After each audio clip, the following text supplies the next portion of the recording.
Assalamualaikum warahmatullahi wabarakatuh. Bismillah, alhamdulillah, wassalatu wassalamu ala rasulillah wa ba'd. Saudaraku yang semoga dirahmati oleh Allah subhanahu wa ta'ala, di tengah kondisi tersebarnya virus corona di berbagai wilayah, bahkan belahan dunia, ada sebuah ayat yang seyogianya menancap kokoh di dalam hati, serta mengalir menyelusuri diri ini.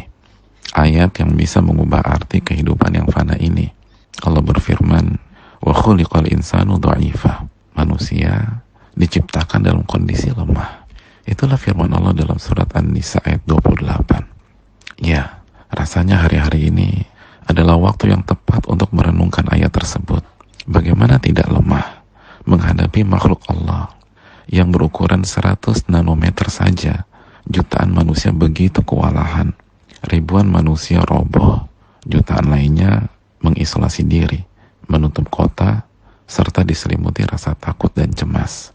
Dan ketika makhluk yang ukurannya 3 juta lebih kecil dibanding 1 biji kacang wijen ini masuk ke dalam tubuh manusia, maka apa yang terjadi? Dalam hitungan 2-14 hari pasca paparan, saluran napas manusia meradang, batuk-batuk, dan demam. Segagah apapun tubuhnya, dalam hitungan kurang dari 7-14 hari setelah paparan, badannya pun pegal-pegal, sekekar apapun fisiknya. Dan dalam hitungan 5-14 hari, saluran pernapasan manusia menyempit, sehingga terasa sesak dan sulit bernapas. Dan dalam hitungan 10 hari, pasien yang tidak dirawat akan mengalami disorientasi. Ia bingung terhadap situasi. Beberapa kasus terjadi penurunan nalar dan menjadi irasional. Dan dalam hitungan 19 hari, pasien tanpa perawatan berpotensi besar kehilangan nyawa. Mayoritas meregang nyawa karena gagal bernapas. Hal di atas tentu saja tergantung takdir Allah subhanahu wa ta'ala. Lalu kondisi imunitas tubuh manusia dan berbagai faktor lainnya. Belum lagi dampak ekonomi global yang semakin terpuruk. Maka tidakkah pemandangan ini menunjukkan betapa lemahnya kita sebagai manusia? Saudaraku yang Allah muliakan, sebagai pihak yang lemah, maka bukankah kita butuh terhadap zat yang maha kuat? Sekarang, di hadapan pelupuk mata kita, hendaknya selalu dihadirkan sebuah ayat di dalam Al-Quranul Karim.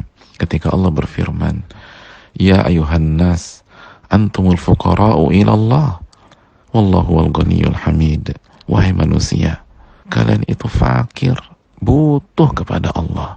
Dan Allah, dialah yang maha kaya, tidak butuh apapun. Dan dialah yang maha terpuji.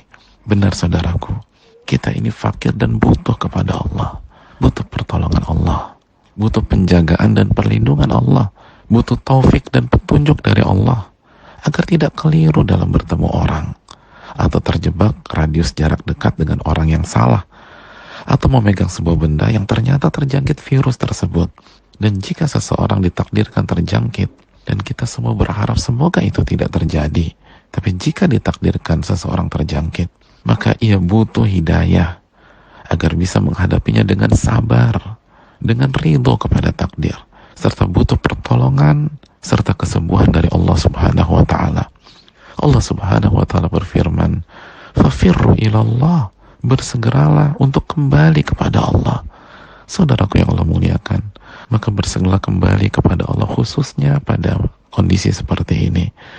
Tingkatkan iman kita dan amal soleh kita. Panjatkan doa, ingat kepada Allah, jaga diri dari maksiat dan dosa, khususnya pada hari-hari ini. Lalu berikhtiar dan lakukan social distancing semaksimal mungkin sesuai dengan kondisi masing-masing, sebagaimana arahan dari pemerintah. Saudaraku, semoga Allah menjaga kita semua dan semoga kita bisa melalui hari-hari ini sehingga kembali normal kembali dengan pertolongan taufik dan hidayah dari Allah subhanahu wa ta'ala. Assalamualaikum